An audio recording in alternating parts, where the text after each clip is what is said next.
Thomas the Tank Engine had been working in the coal yards all day. The little blue engine was covered in coal dust. "We can't clean you up tonight, Thomas," said his driver. "There's a problem with the hose pipe." "Bother," said Thomas. "A bath would make me feel much better. The others are sure to say I look silly." But the engines were too busy arguing to notice Thomas. James was talking loudest of all. "I deserve a new coat of paint. Sir Topham Hatt says I'm the pride of the line, and..." "Rubbish," huffed Henry. "We're all the pride of the line." "It's been like this all day," confided Percy to Thomas. "James is getting a new coat of paint and won't stop boasting about it."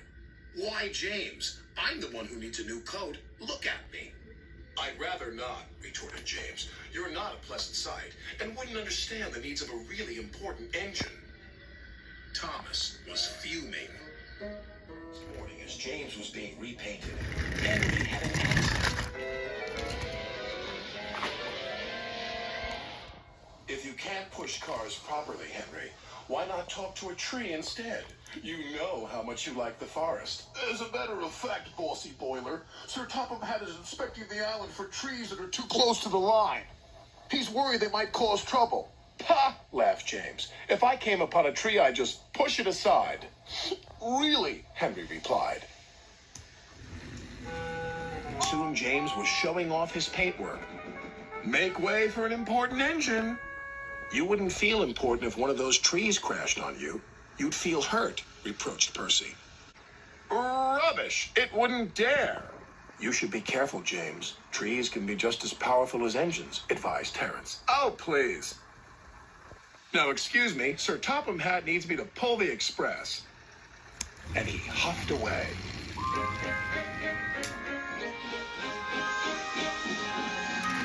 But James was wrong. "You must go to the yards and collect an important goods train, James. It's heavy, so be careful," said Sir Topham Hatt. "But, sir, I've just been repainted. Can't Thomas or Percy do it? They're dirty and like working with freight cars." "Really useful engines don't argue." So James didn't. By the time he arrived at the yards, the weather had changed for the worse. "Your color's nice, James. Pity about your face, though," said a freight car. James ignored them and set off.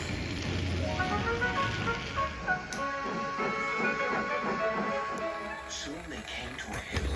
His driver knew they were in for a difficult time.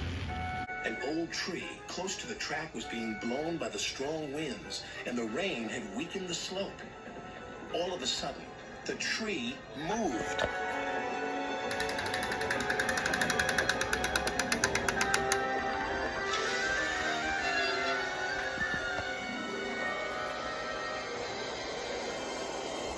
"Oh, help!" cried James. "Go away!" But of course, the tree couldn't. James tried to reverse away from the tree, but his train was too heavy. Then he heard a whistle. "It's Thomas," called his driver. James felt embarrassed and worried that Thomas would laugh at him. But Thomas didn't. He knew this was no time for teasing. "Beep, beep. I'm ready," whistled Thomas. "So am I," replied James. "As ready as I'll ever be." They were just in time.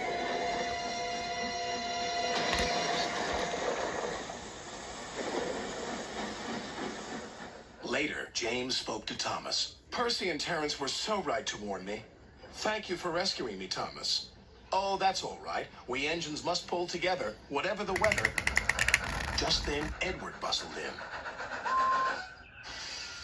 "Sir Topham Hatt thinks you're both brave engines. Thomas, you're going to have a new coat of paint. And James, Sir Topham Hatt says that tomorrow you'll pull the special express." Everyone was very happy.